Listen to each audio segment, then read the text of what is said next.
दिल को छू लेने वाली कहानी, हार्ट टचिंग स्टोरी। नमस्कार दोस्तों, आप सभी का स्वागत है काफी समय बाद। आज मैं वापस आपके लिए एक हार्ट टचिंग स्टोरी लेकर आया हूं और मुझे पूरी उम्मीद है कि यह कहानी आपके दिल को छूकर जरूर निकलेगी। तो आपका ज्यादा वक्त ना लेते हुए मैं इस कहानी को शुरू करता हूं। एक बार की बात है। एक बार एक अध्यापक एक संपन्न परिवार के शिष्य के साथ कहीं जा रहे थे। तो उस शिष्य को कुछ मजाक सूझी, क्योंकि उसको रास्ते में किसी गरीब मजदूर के जूते दिखाई दिए। उसने अध्यापक से कहा, गुरुजी, अगर हम इन जूतों को छुपा दे तो कितना मजा आएगा। देखते हैं कि मजदूर पर इसका क्या असर पड़ता है।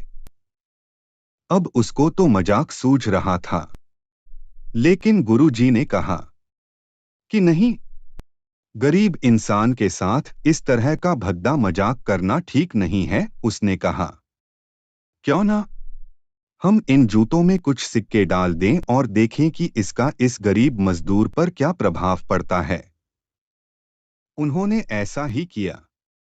जैसे ही मजदूर अपना काम करके लौटा और उसने एक पाव अपने जूते में डाला, तो उसको कुछ कठोर सा महसूस हुआ। उसने अंदर हाथ डाला तो उसको कुछ सिक्के दिखाई दिए। वह थोड़ा आश्चर्य में पड़ गया। आसपास किसी को देखा तो कोई भी दिखाई नहीं दिया।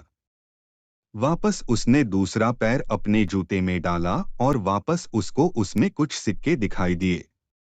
अब दोनों जूतों के सिक्कों को उसने अपने हाथों में रखा और प्रभु की तरफ इशारा किया, है प्रभु, पता नहीं किस भले मानुष ने यह सिक्के मेरे जूतों में छुपाए हैं, लेकिन जिसने भी छुपाए हैं उसको मेरी दुआ है, ताकि इन पैसों से मैं अपने बच्चों और पत्नी के लिए कुछ खाना और दवाइयां ला सकूंगा। और इतना बोलकर वह चला गया।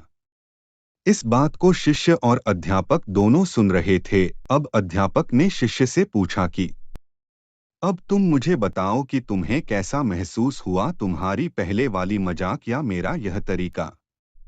तो उसने कहा कि गुरुजी, मैं आपसे क्षमा चाहता हूं। अब मुझे समझ आ गया है कि सच्ची खुशी किस चीज में है। जब हम किसी की मजाक उड़ाते हैं तो हमें कुछ पल का आनंद मिलता है, लेकिन इससे हमें बद्दुआ मिलती है। लेकिन अगर हम किसी की मुश्किल परिस्थिति में मदद करते हैं और जिसकी भी हम मदद करते हैं उसको भी नहीं पता कि हमने उसकी मदद की है, लेकिन अंदर ही अंदर हमें पता है कि हमने उस इंसान की मदद की है। यही सच्ची खुशी है। जब हम दूसरों को खुशी देते हैं तो हमें सच्ची खुशी मिलती है। इसी तरह खुशियां बांटते रहिए, लोगों की मदद करते रहिए और दान करते रहिए जिसके भी आप काबिल हो। जितना भी आपसे बन पड़े दान करें, लेकिन दान जरूर करें। इसका मतलब यह नहीं है कि आपको कंपलसरी या अनिवार्य रूप से इतने रुपए दान करने ही चाहिए, क्योंकि हर किसी की जरूरत अलग अलग हो सकती है। अगर आप किसी को पैसों का दान नहीं कर सकते तो कम से कम चीजों का दान तो कर ही सकते हैं। मुझे पूरी उम्मीद है कि यह हार्ट टचिंग स्टोरी आपको जरूर अच्छी लगी होगी। Please like, follow, share and subscribe this channel. Keep watching. आपका कीमती समय देने के लिए दिल से शुक्रिया।